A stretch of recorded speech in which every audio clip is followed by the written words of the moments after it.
Any of you the kid in your family that brought up the family secrets, that brought up this stuff that was too uncomfortable for anyone to talk about, so they just kept trying to sweep it under the rug, even while we all had to walk over the rug with big bumps in it and pretend like it wasn't there?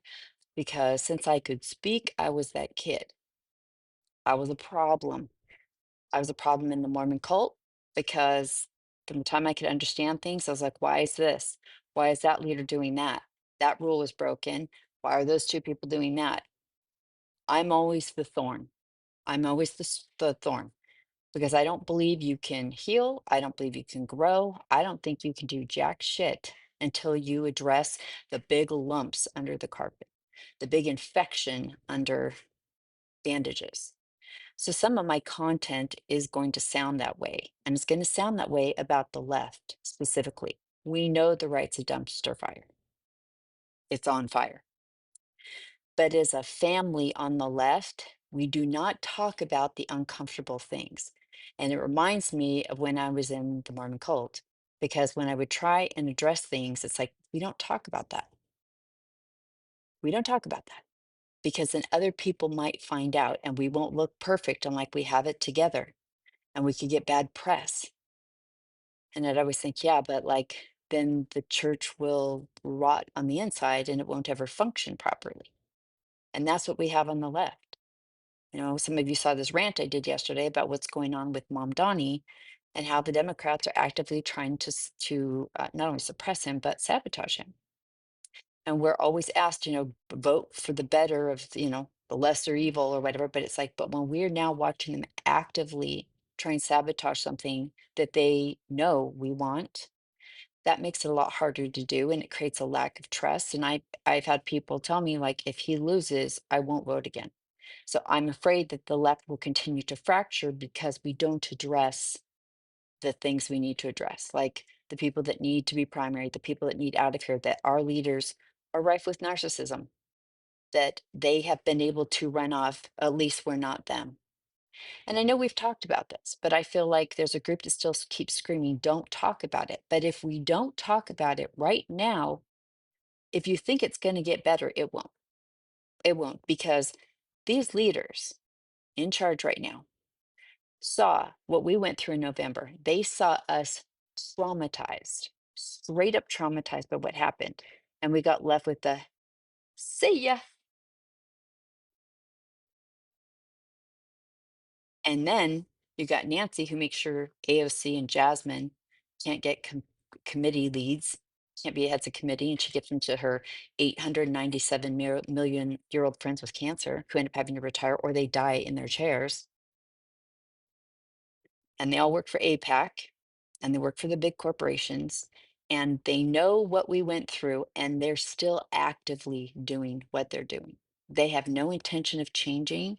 They don't care if we win. They just don't care. And when they don't care, it will make more people not care. And we won't be able to get out of this because we're just going to get more leaders like that who work for the right. They work together. And I know people don't like that being said, but again, that's the thing under the carpet. I posted a minute ago about the Pew Pew event that happened to Orange with his ear and that new video that came out that exposes how absolutely fake it was. I knew it was fake, but someone said in the comments, the real question is, didn't the White House know it was? And there's no way on God's green earth they couldn't have known that. And yet they didn't address it. They didn't say anything other than, we give our condolences, while they had a man who wasn't right in the head because they knew he was too old. No one tried to stop him. They let his ego and narcissism drive us into the right, knowing this. And they didn't try and stop him until the donor said, we're not going to help you. And then Queen fundraiser, Nancy, came over and was like, bro, you can't run.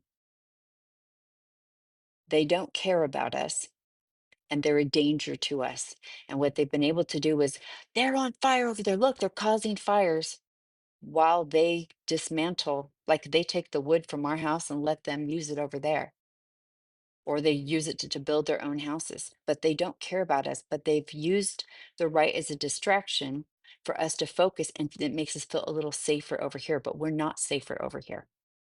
And if we don't figure out how to focus directly on our house, let the right burn. Like it's going to do what it's going to do.